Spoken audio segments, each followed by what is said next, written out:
আবার পাক সেনার কনভয় ফিদায় হামলা। বালুচ বিদ্রোহীদের দাবি, নিহত ৯০ জন পাকিস্তানি সেনার তরফে জানানো হয়েছে রবিবার হামলার অন্তত ৭ জন মারা গিয়েছেন, আহত হয়েছেন প্রায় ১১ জন। বালুচ বিদ্রোহীরা এই দাবি মানেননি। পাকিস্তানি সেনার তরফে রবিবার বিবৃতি জানিয়েছে, কোয়েটো থেকে তাফতান যাওয়ার পথে হামলা হয়েছে তাদের কনভয়ে। কনভয় ছিল ৭টি বাস ও ২টি গাড়ি। বিবৃতিতে আরো বলা হয়েছে, একটি বাসে ধাক্কা দেয় বিস্ফোরক বোঝাই গাড়ি। সম্ভবত আত্মঘাতী হামলা চালানো হয়েছে, আর একটিকে লক্ষ্য করে গ্রেনেড ছোড়া হয়েছে। সেনার হেলিকপ্টার ঘটনাস্থলে গিয়ে আহতদের উদ্ধার করে এনেছে, তাদের হাসপাতালে ভর্তি করানো হয়েছে।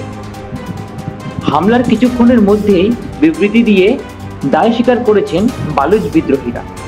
বিবৃতিতে তারা বলেছে, কিছুক্ষণ আগেই নোকাশির আরসিডি জাতীয় সড়কের রাসখান কারখানার কাছে পাকিস্তানি সেনার কনভয় লক্ষ্য করে আত্মঘাতী হামলা চালিয়েছে তারা। বালুচ বিদ্রোহীদের দাবি, এখানেই থামেননি তারা। হামলার পর তারা একটি বাসকে ঘিরে ফেলেন বিদ্রোহীরা। প্রায় ৯০ জনের মৃত্যু হয়েছে। তারা জানিয়েছে, এরপরই হামলা বিষয়ে বিশদ তথ্য দেওয়া হবে। গত কয়েকদিন ধরে পাকিস্তানি সেনাবাহিনীকে লক্ষ্য করে বারবার হামলা চালিয়েছে বালুচ বিদ্রোহীরা। অপহরণ করেছে আস্ত ট্রেন।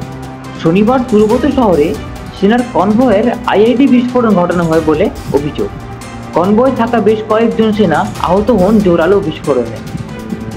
তাদের উদ্ধার করে হাসপাতালে ভর্তি করানো হয়েছে। ওই ঘটনার দায় স্বীকার করেননি বালুচ বিদ্রোহীরা। ব্যুরো রিপোর্ট, আরজি সমাচার।